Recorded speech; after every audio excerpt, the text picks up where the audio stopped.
করে। এখানে নির্দিষ্ট রুটিন, শ্রেণীভিত্তিক সিলেবাস এবং ধাপে ধাপে পদ্ধতিতে অনুসরণ করা হয়, ফলে শিক্ষার্থীদের কোন বিষয় কখন এবং কিভাবে পড়তে হবে তা স্পষ্টভাবে বুঝতে পারেন।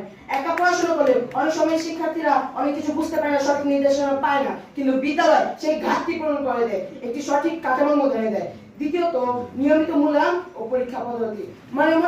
একটু লক্ষ্য করুন, নিয়মিত মূল্যায়ন ব্যবস্থা যেমন ক্লাস টেস্ট, সাপ্তাহিক পরীক্ষা, সমসাময়িক ও বার্ষিক পরীক্ষা শিক্ষার্থীদের সব সময় প্রস্তুত রাখে।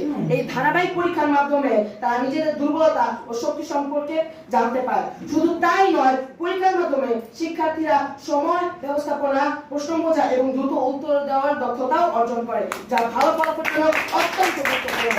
এখন নিয়মিত মূল্যায়ন ও পরীক্ষা ছাড়া একজন শিক্ষার্থী কিভাবে নিজের দুর্বলতা বুঝতে পারবে? আমার প্রতিপক্ষ দলের জন্য প্রশ্ন হয়ে গেল। তৃতীয় যে বিষয়টি আছে সেটি হলো শিক্ষকের নির্দেশনা। বিদ্যালয়ের শিক্ষকরা শুধু পাঠদানই করেন না, বরং একজন পথ প্রদর্শকেরও ভূমিকা পালন করেন। তারা শিক্ষার্থীদের ব্যক্তিগত সমস্যা, পড়াশোনার দুর্বলতা এবং মানসিক চ্যালেঞ্জ সম্পর্কে ভালোভাবে সমাধান দেন। অনেক শিক্ষার্থী এমন কিছু বিষয় থাকে যা তার পরিবার বলতে পারে না, তবে শিক্ষককেই সহজেই জানাতে পারে। এই ঘনিষ্ঠ সম্পর্ক শিক্ষার্থীদের আত্মবিশ্বাস বাড়ায় এবং পড়াশোনায় আগ্রহ সৃষ্টি করে, যা ভালো ফলাফলের অত্যন্ত গুরুত্বপূর্ণ। চতুর্থত, প্রতিযোগিতামূলক পরিবেশ। আমার প্রতিপক্ষ দলের বন্ধু যেমন বলেন, পরিবারই শিক্ষার্থীর সাফল্যের মূল ভিত্তি, কিন্তু বাস্তবতা হলো পরিবার অনুপ্রেরণা দিলেও একাডেমিক জ্ঞান, সঠিক পদ্ধতি পড়াশোনা বিদ্যালয় থেকেই আসে। এখন একটি প্রশ্ন হচ্ছে, বিদ্যালয় গুরুত্বপূর্ণ না হয় তাহলে সকল বিশ্বের পড়াশোনার মূল কেন্দ্রবিন্দু কেনই বিদ্যালয়? এখন আমরা একজন বাস্তব উদাহরণে ঈশ্বরচন্দ্র বিদ্যাসাগর ছোটবেলা থেকেই দারিদ্র্যের মধ্যে থেকেও পড়াশোনা চালিয়ে যান। বিদ্যালয় শিক্ষা ও কঠোর পরিশ্রমের মাধ্যমে তিনি একজন মহান শিক্ষাবিদ হয়ে ওঠেন। এটি দেখায় বিদ্যালয়ের সুযোগ দিলে একজন শিক্ষার্থী প্রতিকূলতাকেও জয় করতে পারে।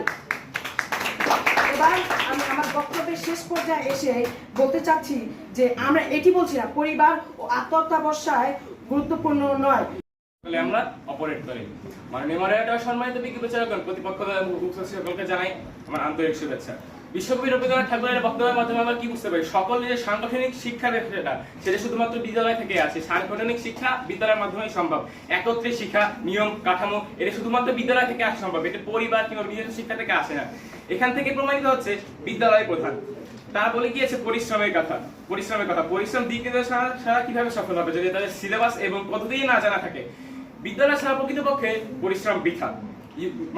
লক্ষ্য করুন, ইউনেস্কো 2023 সালে রিপোর্ট থেকে উঠে এসেছে স্ট্রাকচার স্কুলিং খুবই গুরুত্বপূর্ণ একজন শিক্ষার্থী ভালো ফলাফল অর্জন করার জন্য।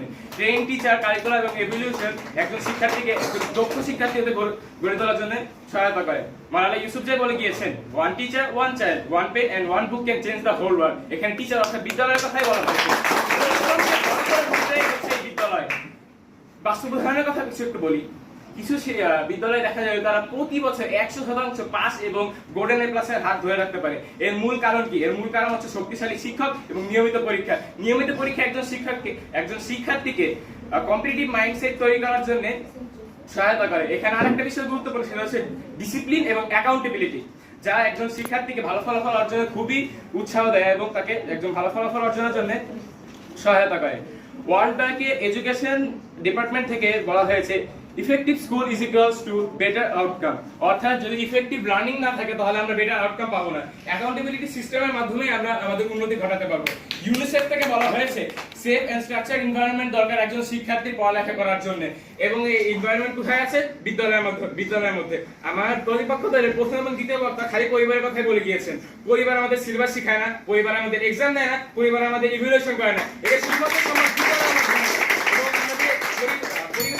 এনভায়রনমেন্টের কথা আমরা যে বিদ্যালয়ের মাধ্যমে পাই। বিদ্যালয়ে আমরা বিভিন্ন পড়ালেখার মাধ্যমে আমাদের মানসিকতা পড়ার মধ্যে থাকি, কিন্তু বাসায় আমরা একা সময় পড়তে থাকি, সেখানে আমাদের মাথার মধ্যে বিভিন্ন ধরনের চিন্তা ঘুরপাক খায়। এর কারণে আমরা ডিস্ট্রাক্ট হয়ে যাই। আইনস্টাইন বলেছেন, what is education? Education is what that one learn from the school and use it in his real life. এখন আমাদের এখানে সিদ্ধান্ত হচ্ছে গঠন চিন্তা তৈরি করে আমাদের বিদ্যালয়ে। তারা বলেছে নিজস্ব পরিশ্রম করলেই হয়। তাহলে ভালো স্কুলে এত ডিমান্ড কেন? একজন অভিভাবক কেন চায় আমার ছেলে অথবা আমি একদম ভালো স্কুলে পড়ুক? বাস্তবতা সম্পূর্ণভাবে বিপক্ষে। বিদ্যালয় যারা ভবিষ্যতের দৃঢ়ভীর, জ্ঞান দিয়ে করে অজ্ঞতার অন্ধকার নিয়মিত শিখিয়ে গড়ে তোলা সঠিক পথের যাত্রী। বিদ্যালয় ছাড়া সাফল্যের জন্য একদিন হিট নৌকা খানি। বিদ্যালয় পথ দেখায়, না, কিন্তু পথ তৈরি করে। বিদ্যালয় শেখায় না, কিন্তু পদ্ধতি তৈরি করে। বিদ্যালয় শুধু সফলতাই দেখায়।